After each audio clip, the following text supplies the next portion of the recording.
जय श्री कृष्ण दोस्तों, हर हर महादेव। गंगा दशहरा अर्थात गंगा अवतरण प्रत्येक वर्ष ज्येष्ठ मास के शुक्ल पक्ष की 10वीं तिथि को मनाया जाता है। पृथ्वी पे आने से पूर्व देवी गंगा भगवान ब्रह्मा के कमंडल में निवास करती थी। राजा भगीरथ के 60,000 श्रापित पूर्वजों की आत्माओं को शुद्ध कर मुक्त करने के लिए देवी गंगा पृथ्वी पे अवतरित हुई थी।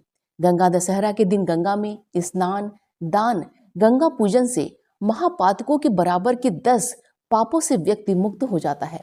वराह पुराण में लिखा है कि ज्येष्ठ शुक्ल दशमी बुधवार को हस्त नक्षत्र में गंगा स्वर्ग से अवतीर्ण हुई थी। गंगा दशहरा के ये 10 शुभ योग बताए गए हैं, जैसे ज्येष्ठ मास, शुक्ल पक्ष, दशमी तिथि, बुधवार, हस्त नक्षत्र, गरकरण, आनंद योग, व्यतिपात योग, चंद्रमा कन्या राशि में स्थित, सूर्य वृषभ राशि में स्थित। ये जो है गंगा दशहरा के 10 शुभ योग हैं। यदि इस योग में मनुष्य गंगा स्नान करता है तो वह सब पापों से छूट जाता है। ज्येष्ठे मासी सिते पक्षे दशमी हस्त संयुता हरते 10 पापानि तस्माद दशहरा स्मृता। भविष्य पुराण में लिखा है कि जो मनुष्य गंगा दशहरा के दिन गंगा के पानी में खड़ा होकर 10 बार गंगा दशहरा स्तोत्र का पाठ करता है तो चाहे कैसी भी दरिद्रता हो, चाहे कैसी भी असमर्थता हो, वह उससे मुक्त हो जाता है। गंगा दशहरा के दिन 10 प्रकार के पाप, जैसे 3 प्रकार के कायिक पाप, 4 प्रकार के वाचिक पाप और 3 प्रकार के मानसिक पाप का नाश होता है, इसलिए इसे दशहरा कहा जाता है। आइए जानते हैं कि ये 3 प्रकार के शारीरिक अर्थात कायिक पाप क्या हैं।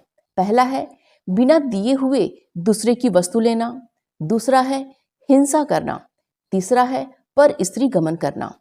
और अब जानते हैं कि 4 प्रकार के वाचिक पाप कौन कौन से हैं। पहला है कड़वा बोलना, दूसरा है झूठ बोलना, तीसरा है किसी का दोष बताना, चुगली करना, और चौथा है बेकार की अनाप शनाप बातें करना। अब जानते हैं कि 3 प्रकार के मानसिक पाप कौन कौन से हैं। पहला है दूसरे के धन को हड़पने की सोचना, दूसरा है मन से दूसरे का बुरा सोचना, तीसरा है नास्तिक बुद्धि रखना। गंगा दशहरा के दिन मनुष्य को गंगा जी की 10 प्रकार के फूलों से, 10 प्रकार के गंध से, 10 प्रकार के नैवेद्य से, 10 तांबूल से, 10 दीपों से पूजन करनी चाहिए। इसके बाद माँ गंगा के मंत्र का जाप करना चाहिए। जाप आप एक माला भी कर सकते हैं या फिर अपनी सामर्थ्य के अनुसार 11, 21 या 31 बार भी कर सकते हैं, लेकिन जप अवश्य ही करना चाहिए। गंगा जी का मंत्र है ओम नमो दशहरायै नारायण्यै गंगायै नमः। आइए अब जानते हैं कि 2025 में गंगा दशहरा कब मनाया जा रहा है और क्या क्या शुभ योगों की प्राप्ति हो रही है। तो ज्येष्ठ शुक्ल पक्ष की 10वीं तिथि का प्रारंभ 4 जून दिन बुधवार की रात्रि में 11:54 से हो रही है और यह 10वीं तिथि 5 जून दिन गुरुवार की रात्रि में 2:15 में समाप्त हो जा रही है।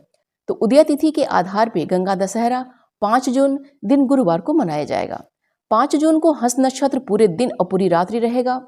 5 जून को व्यतिपात योग सुबह 9:14 से शुरू हो जाएगा, जो कि पूरे दिन और पूरी रात्रि रहेगा। चंद्रमा कन्या राशि में रहेगा और सूर्य वृषभ राशि में रहेगा। गरकरण दोपहर में 1:02 से शुरू हो जाएगा और रात्रि में 2:15 तक रहेगा। रवि योग पूरे दिन और पूरी रात्रि रहेगा। व्यतिपात योग में हम जो भी मंत्र जाप, दान, स्तोत्र पाठ आदि का कार्य करते हैं उसका 1 लाख गुना फल हमें मिलता है। व्यतिपात योग का आध्यात्मिक महत्व बहुत ही अधिक है। अपने इष्ट की कृपा प्राप्ति के लिए व्यतिपात योग बहुत ही दिव्य माना जाता है। गंगा दशहरा के दिन पितृतर्पण अवश्य करना चाहिए। माँ गंगा का अवतरण ही राजा भगीरथ के पूर्वजों की आत्मा को मुक्त करने के लिए हुआ था, इसलिए इस दिन पितृतर्पण अवश्य करना चाहिए। तो आप सभी लोग गंगा दशहरा के दिन गंगा में स्नान करें, माँ गंगा का पूजन करें, दान करें, मंत्र का जप करें और अपने पितरों का तर्पण अवश्य करें। तो उम्मीद करती हूँ कि यह वीडियो आप सभी के लिए बहुत ही हेल्पफुल होगा। वीडियो पसंद आएगा तो प्लीज़ लाइक कीजिएगा, शेयर कीजिएगा। चैनल पे अगर नए हैं तो प्लीज़ चैनल को सब्सक्राइब अवश्य कर लीजिएगा। मिलते हैं अगले वीडियो में। जय श्री कृष्ण, हर हर महादेव।